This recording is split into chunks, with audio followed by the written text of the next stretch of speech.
Hello everyone, your aesthetic physician doctor Vandana Sharma here.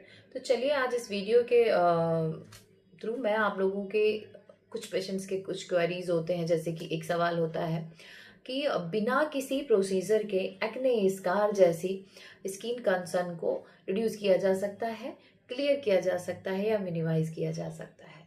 तो मेरा answer है नो। हमेशा इस तरीके के स्किन कंसर्न के लिए प्रोसीजर्स इम्पॉर्टेंट है, क्योंकि जितना डीप जो डैमेज हुआ है उसको डीप डैमेज के लिए हमेशा डीप प्रोसीजर की आवश्यकता होती है।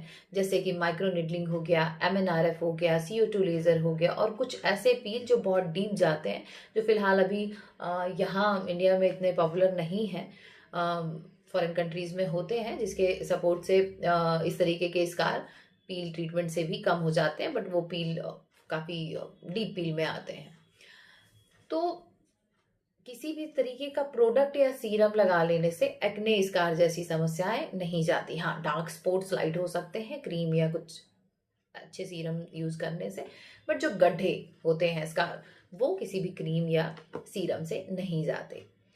अब बताती हूँ मैं आपको कि कैसे स्किन हील होती है विद डीप प्रोसीजर के सपोर्ट से। जैसे समझिए माइक्रो इंजरी हम कर रहे हैं माइक्रो निडलिंग प्रोसीजर के थ्रू आपके स्किन के उस हिस्से पर जहां पर स्कार पहले से है।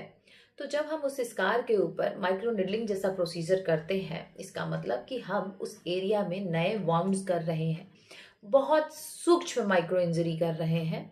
और ये करने के बाद आपकी स्किन को एक काम मिल गया कि चलो अब जो ये घाव दिया गया है या ये जो घाव हुआ है, फिर चाहे वो बहुत सूक्ष्म है, विजिबल भी नहीं है, बट उस घाव को भरने के लिए, उस न्यू इंजरी को भरने के लिए आपके skin cells new construction start करते हैं, जिसमें नया कोलाजन, नया विटामिन, प्रोटीन स्टिमुलेट होने लगता है उस नए वाउंड को हील करने के लिए, जो प्रोसीजर के दौरान हमने उस स्कार पर दिया है, जो पहले से ही था।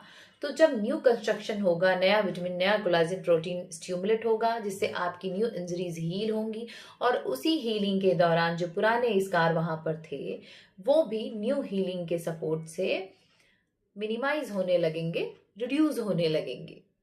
तो कैसे कोई सीरम और क्रीम इस तरीके के स्कार को रिड्यूस करेगा या मिनिमाइज करेगा? जिस प्रोसेस के लिए डीप प्रोसीजर इंपॉर्टेंट है तो है, ऐसे प्रोसेस के लिए किसी भी तरीके का शॉर्टकट नहीं होता है।